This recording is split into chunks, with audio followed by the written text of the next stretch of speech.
the prize of a year of free Star City Games Premium.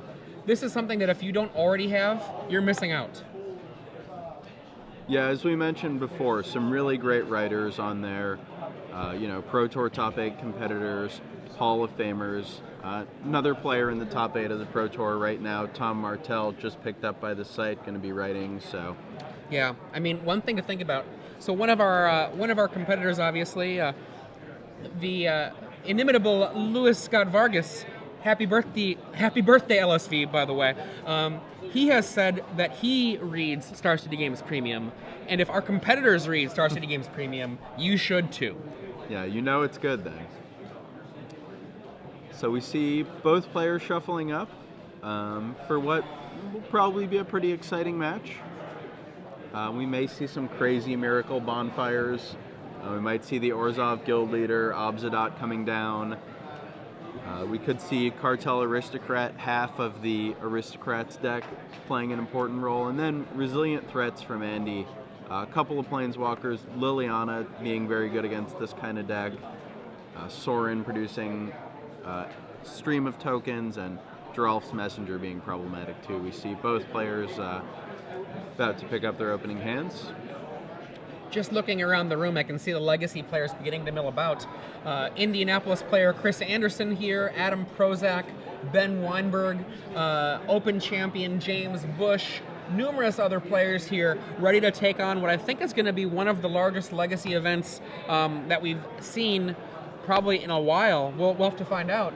There's a large number of players here, yeah. And meanwhile, right here in front of us, Andy Ferguson and Eric Rill. One of these two will walk away, the Star City Games Open Series champion for the standard portion here in Cincinnati.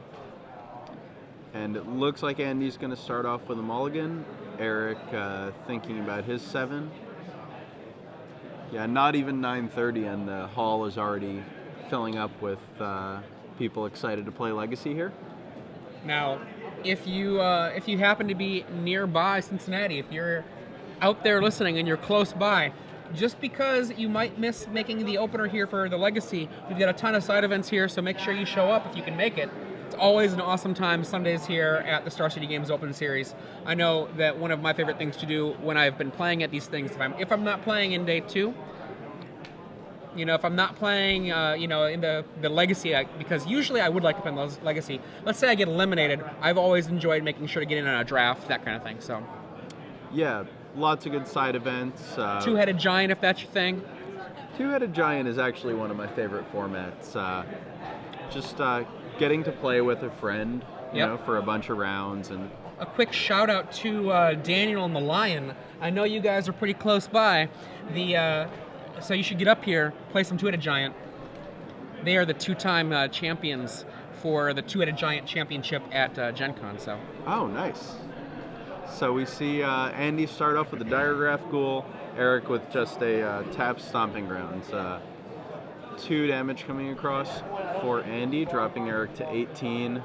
We see Andy with a hand of Orzhov Charm, looks like another land, and a couple other spells. A little thank you to Jaron Parker on the Twitterverse out there, letting us know Eric Rill is the 2012 Ohio State champion. So defending his home turf here. Thanks, Jaron Parker.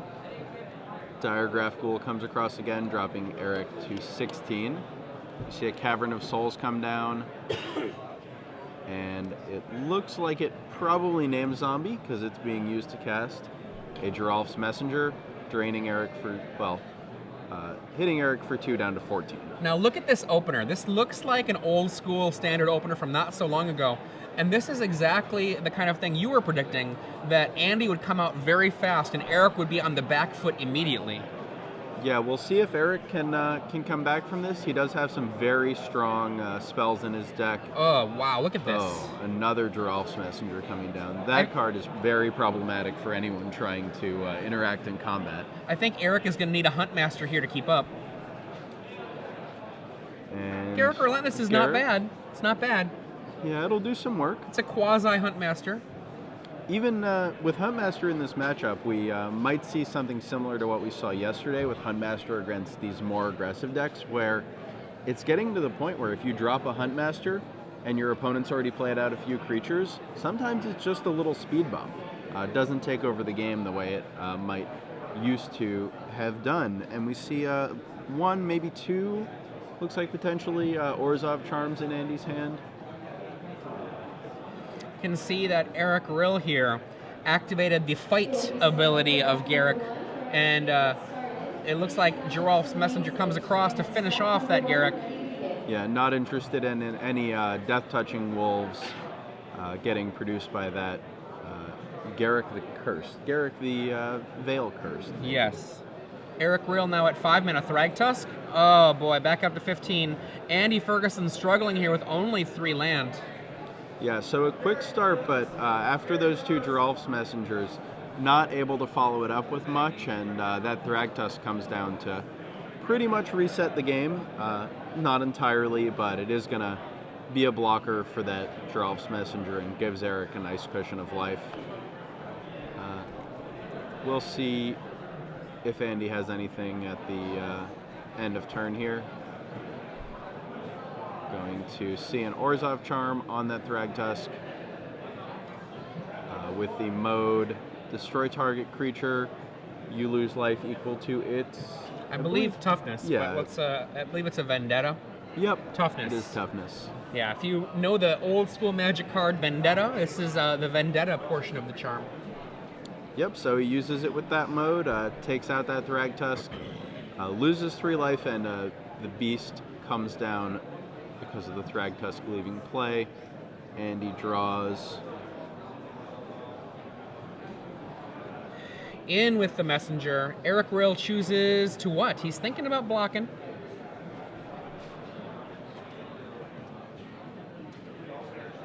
I think that's 2 more Orzhov Charms we see in Andy's hand. Yep. So lots of removal waiting in the wings for him, and just 4 cards for Eric. So Hits him for 2 more there as well.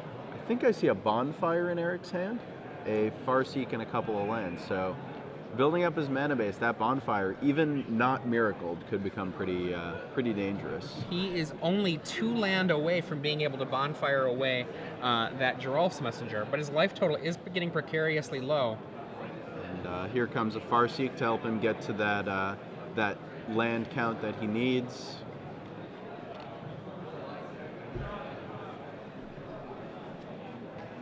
And at 13, plays a Temple Garden tapped. Does he have anything else? Is that it? I believe his hand is land Bonfire at this point. Wow. And Andy... Orzhov's Charm to bring back from the dead a Gravecrawler. This is going to be a lot of... a Diregraph Ghoul. This is going to be 2, 4, 8 damage, knocking Eric down to 5. Yeah, and over these last 2, over this match and the last one, we've seen Andy use every mode of Orzhov Charm. I think this is a way of saying Orzhov Charm is the real deal. Yeah. And who knows? Maybe we'll see Gruul Charm as the real deal someday as well. Could be. Could be. And I don't think it's a miracle, but here come the damned. And I think we might see Orzhov Charm returning Geralf's Messenger. Yep, back to my hand, he says. Back up here. Deal with this one more time. So I said it was in the match, but even just in this game, we've seen 3 Orzhov Charms, all 3 modes. Yep. Andy really making the most out of that card. And he draws another messenger. This is really bad for Eric, just at 5 life. Now think about this. Andy Ferguson has been completely choked on mana, and he is still pummeling Eric Rill into the ground. Yeah, just showing the power of a quick start and those Geralf Messengers, and he takes down game 1. I believe Eric Rill did the reverse, still had all these just there. He showed his hand, was like, yeah, still had all these land. Still had all these land. And Andy Ferguson clearly looks pretty happy with that result. Eric Rill looks like he's a good-natured sport about it. One of the things about Magic, you can't control what you draw unless you're a bad person. And, luck happens. So if you can just kind of deal with that and go on to the next game, best way to be. Yep, we saw, and as you mentioned, we saw Andy take that down, even being stuck on just 3 lands. So we are going to go to our Star City Games premium giveaway. As we were talking about earlier, This is for a whole bunch of time, 1 free year of Star City Games Premium. Now, one of the things I always like to talk about when people are like, oh, I don't know, I don't really like Star City Games Premium. Well, one, that's a little bonkers, but even if you are one of those bonkers people, what's important is that you get as much information as possible. Let's say you already know everything you need to know about Magic, which is not possibly the case, but let's pretend you believe it's the case. You should still be reading Star City Games Premium for reasons like this. You can be thinking to yourself, there's nothing on there for me except for this. You get to find out what other people are reading. And you know then that, hey, when I'm playing against this person's deck, this looks a lot like Jerry Thompson's list that he talked about on this, the last article he wrote. Let's go and look at it. Guess what? Now I know this person's 15-card sideboard. I'm playing on Magic Online. I know exactly what this guy is going to bring in. And look, lo and behold, exactly what they brought in, because they're following Jerry Thompson's playbook. Now, they should be. He's in the top 8 of his first Pro Tour. Good job, Jerry. But even if you don't think you have anything to learn from, the knowledge that Star City Games Premium puts out at such an incredible value, you should still be reading, because you know what? You'll know what's on the pulse of the Magic world. Now, in order to get this free year, hashtag SCG Premium, we're going to give you a trivia question. One lucky person out there will receive a free year of Star City Games Premium if they put down the correct answer with that hashtag. So all of the people with correct answers, one of you will be lucky enough to get a free year of Star City Games Premium. Now, the question I'm going to be asking you is very, very simple. For the card Orzhov Charm, there are 3 modes on this. Which one is the same as a spell from Mask's Block? Which one is the same as a Mask Block's... Name that Mask Block spell that is one of Orzhov Charm's modes. Yeah, we just saw Orzhov Charm really dominate that game, and it was an important mode. Now, it is slightly different. Don't worry about the color requirements of that Mask Block card, but which Mask Block card is Orzhov Charm mimicking in one of its modes? Put your answer. Hashtag SCG Premium. If you are among the correct people with this answer, you could win a free year of Star City Games Premium. My suggestion, folks, if you don't already know the answer, go out, look at those Mask Block cards from, what would that be, 2000-ish, 2000, 2001, and give it a check. Now, we're going to go back to our sideboarding in progress. Andy Ferguson is up a game versus Eric Rill. What will Andy bring in? He just crushed his opponent in a heavy beatdown. I don't know. I mean, he seems really well set up. I could see him bringing in Vampire Nighthawk as an evasion creature, as well as a creature that can trade with, like a random creature from Eric Rill. But does he even want to do that? It's not a very strong beatdown card. It's more of a, let's trade kind of card. I think we're going to see him bring in Appetite of Brains. Eric's got a lot of important cards that cost 4 or more. Restoration Angel, Thragtusk, Huntmaster, Thundermaw, Hellkite, and any potential things he's bringing in, possibly more Garrux from the sideboard. I mean, Eric is looking to ramp to these 4, 5, 6 mana spells. If Andy, for the price of 1 mana, can get one out of his hand, it's pretty good value. So I think we'll see the 2 Appetite of Brains come in. I don't think we'll see the Thalias. I think the Vampire Nighthawks are iffy for the reason that you mentioned. Don't think we'll see the Rest in Peace. Then the Near Hearth Pilgrim is also a little questionable for a similar reason to Vampire Nighthawk. He, as we saw in that game, wants to get out quickly, wants to press the advantage that he has in this matchup, which is that he has cheap creatures. He can start attacking early, getting Eric's life total down. He doesn't really need to be gaining life. And that life probably isn't going to matter if Eric takes over and has a bunch of 5/3s, 5/5s, 3/4s. Right. I like what you're saying there, because if he just brings in only 2 Appetite for Brains, he gets to basically be the same deck that he was, and it looks like that's a good deck to be. Eric Rill, on the other hand, I think is going to bring in 3 Mizium Mortars and 4 Centaur Healer, and maybe go full stop right there. Mizium Mortars for the turn 2 kill a creature, and then the turn 6 kill all your creatures. And Centaur Healer just to buy time. Yeah, I think Eric's got quite a few sideboard options. Those two cards you mentioned, we may see him bring in one or two Rest in Peace to fight that Messenger, to fight that Grave Crawler, fight half of Lingering Souls and the Resurrection mode on Orzhov Charm. But we'll see what he chooses to go with. His main deck is pretty solid as far as it goes. We may see him shaving a couple of Thundermaw Hellkites. It's possibly a little more aggressive than he's going to be able to be, especially bringing in those Centaur healers. So they're already off. Andy to another quick start with a Swamp and Diregraph Ghoul. Eric with a couple of shock lands, both coming into play tapped, not dealing him any damage. And Diregraph Ghoul comes across for 2 down to 18, looking a lot like game 1. And a Grave Crawler being considered by Andy does come down. Orzhov Charm, Obzedat, and Liliana in hand. See Eric getting up to 3 mana. And Centaur down comes healer. that Centaur healer you mentioned, bringing him right back up to 21 and providing a great blocker against those 2-power creatures. So we'll see what Andy has. Does Lily. Yep. Edict Takes out you. and down 4. Now, Liliana of the Veil is one of those cards I think I see misused a lot. There are a few places I like it. I like it in very aggressive decks. I like it in decks that actively use their graveyard, and I like it in decks that have aggressive card drawing abilities. And this deck is an aggressive deck, so I like it in here. But oftentimes I see Liliana in control decks without the other elements, and usually, it just seems really lackluster to me in those ones. It's nice to see it in a deck that I think it really fits. Ooh, Orzhov Charm says, you know what, Reckoner? I don't care what you can do. Get out of here. Yeah, Orzhov Charm, a great answer to Boros Reckoner, destroying it without dealing any damage. So Andy doesn't lose either of his creatures. And Orzhov Guildgate comes down. A new black-white land from Gatecrash. Liliana goes up 1.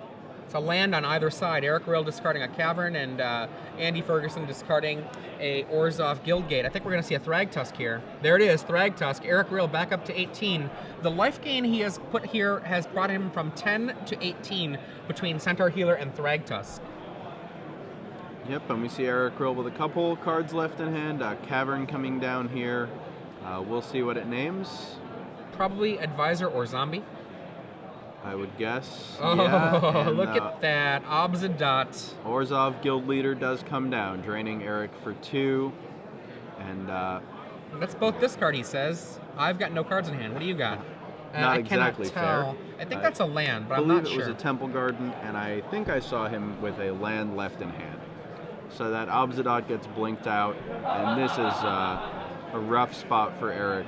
We'll see what he draws, but that Obzedat is threatening to take this game over. And we see a Farseek from Eric Rill. A quick shout out to, I already mentioned this earlier, happy birthday, Louis Scott Vargas. LSV is, I don't know how old he is, but he's older. 1 year older now. And we do see that Farseek continuing to develop Eric's mana base. And that was indeed a Temple Garden that Eric was discarding to Liliana of the Veil. Interesting right now, Eric Rill would love to be able to attack that Liliana, but cannot afford to based on the crackback that would happen to him. Yeah, if he does, he would take at least 7 if Andy chooses to block with the Diregraph Ghoul, possibly 9.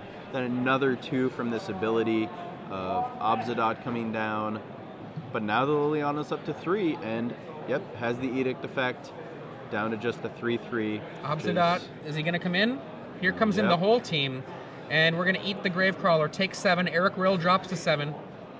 Yeah, huge swing that turn. 7 damage from his creatures, 2 from the Obzedat's ability, Andy gaining 2. And this Obzedat just doing a ton of work. Great value for 5 mana. Andy thinking about casting, I believe, a Diregraph Ghoul in his hand, but not sure if he wants to, actually, because he might be able to run the table with just what he has. Back and forth, the decision goes, back and forth. What if Eric Rill uses his Bonfire? And he does it. Obzedat blinks out, and back to Eric Rill.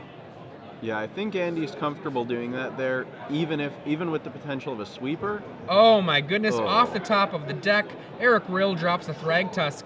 I think this is going to mean Eric is going to be able to safely throw his beast at Liliana, taking it out finally. Yep, I think we will see that. And Obzidot's still going to do good work. Eric deciding whether or not he wants to take out that Liliana. No cards left in hand, so the +1 not going to be... Oh, he just chooses to pass. Wow. That is actually shocking to me. Yeah, deciding to protect his life total a little more with that beast, but leaving Liliana on the table, which represents a repeated edict effect, and we see an Orzhov charm drawn by Andy. I wonder which mode we'll see this time. All of them are live right now with that Diregraph Ghoul in the graveyard. Although I don't think we'll see that mode. Now that I've said it, he'll probably do that. For those of you who are just joining us, I'm Adrian Sullivan here with Ben Hayes. This is Star City Games Live, the Open Series here in Cincinnati, Ohio. Andy Ferguson on the left with Black White Zombies here in the finals of this Star City Games Open Series. Eric Rill on the right, the Ohio State champion from 2012, trying to defend his home turf here. Yeah, up against the ropes right now against Obzidot, Liliana, Gravecrawler, Diregraph Ghoul, and a healthy amount of mana from Andy.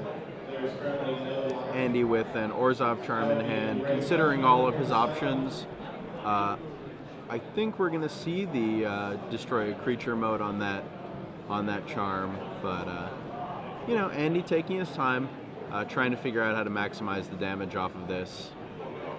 I believe we're going to see it cast this turn, even though it is an instant, because I think he's going to want a +1 Liliana.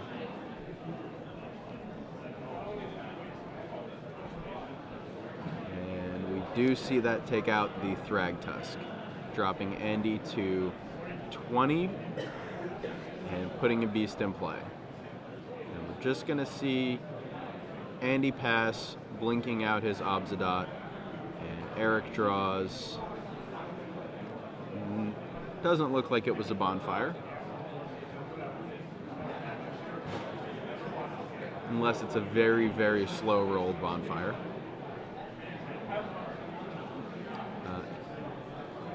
Eric, considering his options, taps 3, and Oblivion Ring on the Liliana.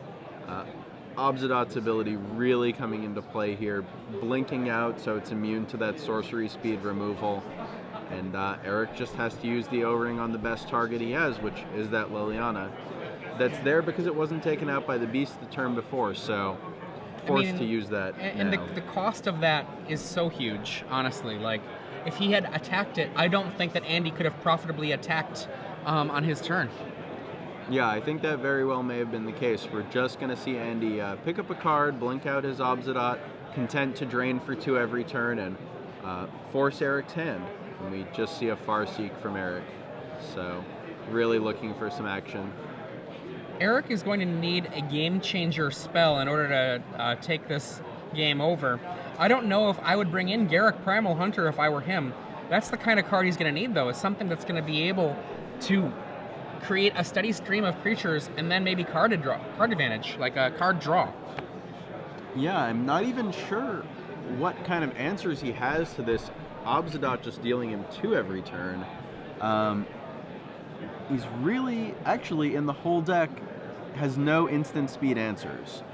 So it's going to need to find something like a Thragtusk to get a life cushion, or we're going to need to see some crazy, you know, bonfire you for a bunch, Aurelia the War Leader, attack you for 18, some quick finish that races that Obzidot. But looking pretty grim for Eric up against the formidable Orzhov guild leader that has now drained a bunch of life, at least getting close to 10 at this point. Choosing to blink it out again, continuing this dance. 2 beasts on Eric Rill's side of the board. 1 comes in finally versus a Diregraph Ghoul, a Gravecrawler, and an Obzidot Ghost Council. So far, 10 life has been sucked away by Obzidot. Make that 12. Yep, and a Centaur Healer comes down, so providing another blocker and giving Eric that little bit of extra life that we were talking about him needing to combat the Obsidian, but just 3, I'm not sure how far it's going to get him. And Andy with 3 cards in hand, because he's been content to just play, draw, go, draining 2 every turn, has built up some resources for himself. And we see Obsidian blink out again. Eric drawing, not a bonfire. Now, interestingly, those grave crawlers can't block, so and Aurelia actually does represent a very, very large amount of damage. And we see Eric has a Restoration Angel, so he can gain 3, add an additional 3 power to the board, and save himself another turn from that Obsidian. Obsidian drains for the 7th time. Appetite for Brains is drawn, I believe. Yep, I think we'll see that fired off, and I think we'll see Eric drop that Angel in response. This removes Eric's ability to do tricky mid-combat things. And he shows a hand of a Rootbound Crag. You see the Centaur Healer blinked, putting Eric back up to 6, buying him a little more time, and the Obsidian blinks out again. I think that's another Centaur Healer. Yeah, this is getting to the point where Eric's been able to gain a decent amount of life. Andy may need to find some way to get through with his creatures, or potentially be overwhelmed. I mean, the Naya deck can attack for a lot right now and chooses to come in for 6 to start that work. I think Eric's realized that he needs to end this game and actually needs to race the Obsidian as opposed to trying to lock it down with no instant speed removal in his deck. The 16th life drained by Obsidian. Jeez, yeah, just really providing a ton of value. Andy Ferguson flooding out here. Not able to get any profitable attacks in. Still at a healthy cushion of life. He says go. Flips that Obsidian once again. We see Eric draw. And now coming in for, comes in for 12. Really going aggressive, trying to put Andy on just a 2-turn clock, giving him a turn to find it out. Wow, look at this. He just keeps gaining life Huntmaster every turn. Up to 9, providing 2 blockers. Yeah, I think we might see Eric come back from this. The reason I said that Eric needed a game changer like Garruk Primal Hunter is I was thinking he would need to draw card after card after card of answer. And Eric is just saying, you know what, the top of my library, that's all I need. Top of my library. Been all hits so far after that bout of a bunch of land that he drew. I think we see an Orzhov Charm in Andy's hand and possibly another creature. But Eric's sitting at surprisingly healthy 7. There is a Diregraph Ghoul in Andy's hand. Something for 4 coming down. Wow, that actually is a really big draw for Andy Ferguson. That Vampire Nighthawk, it stems the bleeding quite a bit here. Yeah, and Andy now just needs to develop his board, and Andy's in a position where he has to block to survive. So I think actually Andy may... I don't think that he can afford to blink Obsidian. I don't think he can. I think he has to block with it. It looks like Eric has 2, 4, 7, 10, 19 power worth of creatures on the board.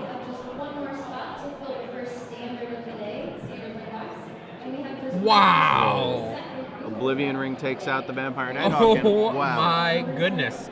Like I said, Eric Rill needed a game changer. He needed to have a steady stream of good cards. And you know what? It provided. The top of his deck was just like, how about every turn? Every turn I'll do it. Yeah, down to, low single digits against an Obsidian draining him every turn, and just, Centaur Healer, Restoration Angel blinking the Centaur Healer, Centaur Healer. He was able to have those blockers only take 2 a turn and built an army and took down Andy in that game. A really impressive comeback by Eric. both players shuffling up for game 3. Eric looks pretty pleased with himself to have pulled that match out. Back to our sideboard, we clearly see that the Vampire Nighthawk has come in. Andy Ferguson shaking his head a little bit. Oh, it didn't work out so well. Eric Rill now, the guy with smiles. Andy Ferguson shrugging his shoulders. This is a reverse of what we saw last game where Eric Rill, oh, you know, that's magic, and Andy smiling. Now, we're going to see game 3. Clearly the Vampire Nighthawks came in. Clearly the Appetite for Brains came in. We didn't see anything else. Eric Rill definitely brought in his Centaur healers. I'm not sure what else he definitely brought in. He probably brought in Mizium mortars. We'll find out. Yeah, I would bet he did bring in those mortars. That's able to take care of most of Andy's early creatures, really all of Andy's early creatures, and then used late game, it's a one-sided Wrath, so we'll see how this goes. Andy looked really great in that game, just flooded out at the wrong time, and Eric had some nice draws, gaining some life after being flooded himself, and was able to come back into it. I have to say, even though Andy lost that game, Obsidian really impressed me, and you can bet that Obsidian is the real deal. I know there was a little bit of debate whether or not it was, but just watching it this weekend, I cannot believe how impressive that card has been. Even more impressive than I was expecting it was going to be. Yeah, one thing to really keep in mind is with that blinking ability, blinking out at the end of each of your turns, if your opponent is only playing sorcery speed removal, there's nothing they can do. They're gonna get drained for 2 every turn, and you're gonna have a 5/5 haste creature every turn. We're looking at Eric Rill's deck. He's made it all the way to the finals of this open, and he has no way in his entire 75 to interact with an Obsidian on Andy's turn. If you're just joining us, I'm Adrian Sullivan here in the booth with Ben Hayes. We're watching the final match between Andy Ferguson, Black White Zombies, versus Eric Rill, Naya Midrange. This is the last game. This is for everything. And Andy Ferguson, the more aggressive deck, is on the play. Yeah, definitely very important for him. We saw how fast he was able to come out of the gates in both game 1 and 2. If he can do that and sustain it, I think it's going to be good for him. I believe that we see either a 1-land hand or very few lands for Andy. I did see an Appetite for Brains and a Cartel Aristocrat in there as well. Andy may be considering a land light hand with some cheap spells. He got choked on land game 1 and was still able to win. Got a little flooded game 2, as both players did, and couldn't quite pull it out. So we'll see what he decides to go with here for this final game. And thinking really hard about this one. Probably a situation where he's saying, I know I should mulligan this, but not wanting to go down an extra card. And Andy Ferguson trying to decide, is he going to keep it? I think if my lip reading is good, I think he said keep. Godless Shrine takes 2 Appetites, or is it going to be a beater? It's a beater, Diagraph Ghoul. Usually best to start with the beater. Yeah, getting that online early, getting the damage going. And Andy did not draw a land. It might not matter if he's got more beatings going on. More beats. Ooh. Passes the turn. Now remember, Andy Ferguson has Appetite for Brains in hand. This stops 4-drops. Unless Eric Rill casts a Mana Accelerator here, Andy can spend another turn increasing his beatdown and not have to worry about casting Appetite for Brains yet. Yeah, we'll see what Andy can come up with. Not Diagraph Ghoul, Geralf's Messenger drawn last turn. And a couple lands away from being able to cast that. Eric actually does have the Farseek and searches out a Stomping Ground, and Andy with another Godless Shrine right on time. The Cavern on Eric's side naming Minotaur. Now, if I were Andy, I would make sure to cast Appetite for Brains this turn. Yeah, it's a choice between developing his board a little more and casting that, but I don't think he can afford to face down a good 4-drop here. And Eric's hand is Bonfire of the Damned. Looks like on the far left, a couple of angels Restoration Angels, a Huntmaster, a Farseek, and a Temple Garden. And we are going to see that Huntmaster get taken away. I believe it should be exiled. It should be exiled. Currently, looks like it's in the graveyard. And Eric's still with those 2 Restoration Angels, and Temple Garden draws a Thragtusk. We'll see if he chooses to play that Temple Garden untapped and deploy one of those Angels, or play it tapped, get a Farseek out, and plan on playing Thragtusk next turn. If he does play it tapped, we're gonna see him take at least 6 damage from these 3 creatures of Andy's. We go back. Oh my goodness gracious me. Andy Ferguson is going to be able to get in that 6 damage you were talking about.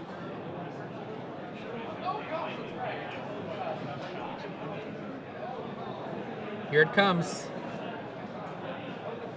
Yep, dropping Eric down to 8. Eric is in need of a Thragtusk. Yeah, unfortunately, I believe he drew one last turn, so I think we're going to see... Ooh. Cartel Aristocrat and Orzhov Charm in Charm. Andy Ferguson's hand. Yeah, this could be pretty big. Eric also has a Bonfire of the Dam that he can cast for 2 now, sweeping Andy's board, and Cartel Aristocrat comes down. Yeah, I think Eric is probably going to Bonfire here.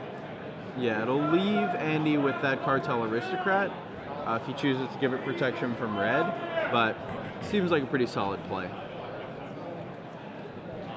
And one interesting thing about Andy's Orzhov Charms, that, another thing that's good about it that I hadn't realized, returning a 1-drop zombie, be it a Gravecrawler or a Diregraph Ghoul, allows you to return all the rest of your Gravecrawlers. Right. And we see the Aristocrat give itself pro-red, and the remainder of the creatures all die. Yep, and Andy takes 2, draws a Sorin. Down to 6 for Eric. Yeah, low life total, but I think that's about to change with this Thragtusk coming up. Yep, and Thragtusk comes down. Back to 11. I think we're going to see an Orzhov Charm here. Which way will it be? He's like, my guy? No, Diregraph Ghoul returns. Okay, and he knows that Eric has 2 Restoration Angels. Looking to draw something here. Finally gets that 3rd land, Godless Shrine. Does get a land. I mean, it's going to be pretty rough for Andy. Ghoul. I don't know. I think that Orzhov Charm on the Diregraph Ghoul was too aggressive. I think if he was fully aware of Restoration Angel, even 1 copy, that Thragtusk had to die. Yeah, both Restoration Angels were in Eric's hand when Andy cast Appetite for Brains on him, so this just represents a huge swing. Oh, Kessig Wolfrun as well. Oh. I think Eric Rill might have just taken this game over. Yeah, it's going to be very hard for the Black-White Zombie deck to battle through that 3/3 Beast and that 5 life that this Thragtusk could potentially produce using Restoration Angel. Andy puts his blockers in the way, says, show me the angel. So Eric thinking about, pulls the trigger on the angel. And I believe also has a Farseek to develop his mana even more, making that Kessig Wolfrun just that much better. I think, against the predictions of my friend Mariah, we are going to see a Naya mid-range victory here. It looks that way. I mean, Andy is able to deal quite a bit of damage, as we've seen in previous games, but this is quickly becoming insurmountable. If the second angel blinks that Thragtusk, I think it's all but over. And we see a couple of Sorins in Andy's hand, and 1 card in the middle that looks like a Cartel Aristocrat.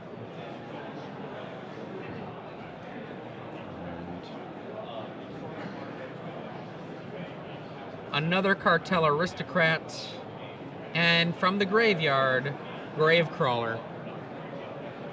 So we could potentially see a pretty big swing if Sorin comes down and makes an emblem, but as we saw in Game 2, it's getting to the point where Eric's going to be able to go on the offensive soon and put Andy on a 1 or even 2 turn clock. This is particularly true because of the existence of Kessig Wolfrun in Eric Rill's play area.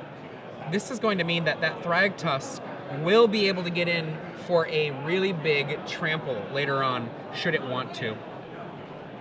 Yeah, he's got the trampling option with Thragtusk. He's got the flyer in Restoration Angel. And now the coast is clear for Eric to just use another Restoration Angel, blink that Thragtusk again, gain another 5 life, make another beast. Oh my gosh, Oblivion Ring. Now this Oblivion Ring is not going to be very effective.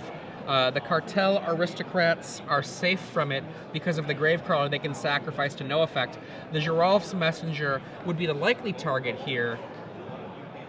Oh, everybody comes on in. Andy Ferguson going to have to make a big decision here. That Kessig Wolf Run can be pumped for 4. He is facing down the potential of a 9-3 Trampler, potentially, or a 7-power Flyer. He's going to have to put some blocks down. Yeah, we'll see how he chooses to do this. Looks like Geralf's Messenger considering block on the Beast. Cartel Aristocrat getting in the way of that Thragtusk, as well as the Diregraph Ghoul. Yeah, I mean, the block I like here is Geralf's Messenger on Thragtusk and double block the Beast, but I'm not sure. Yeah, doing it the other way around does put 4 toughness in front of that 3-powered Beast. And Eric says, you know what, I'm just going to make another Beast, gain some life. He may have done it that way because he knew Eric was probably going to blink the Thragtusk and wanted to keep 2 creatures. And Eric says, let's trade here, you and I, Beast for Geralf's Messenger. And Eric goes, looks like up to 17. Oh my God, is he up to 20? Up to 20. It's a new game, folks. 20 life. Oh, we'll see if the life loss from Geralf's Messenger has been counted yet. And he does have 4 lands now and 2 Sorins in hand, but facing down a lot of damage and a Kessig Wolf Run. Even just the Kessig Wolf Run and those 2 Restoration Angels can finish Andy off, so not looking good for him at all. For those of you who are just joining us, I'm Adrian Sullivan here with Ben Hayes. In the final turns of the Star City Games Open Series Standard event, Eric Rill, the Ohio State champion, I believe, is about to defend his turf here. The Ohio State champion about to win the Star City Games Open Series here in Cincinnati.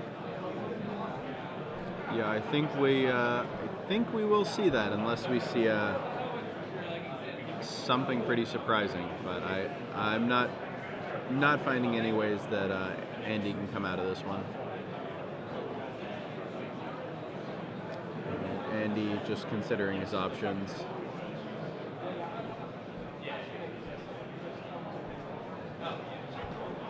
And the hand is extended.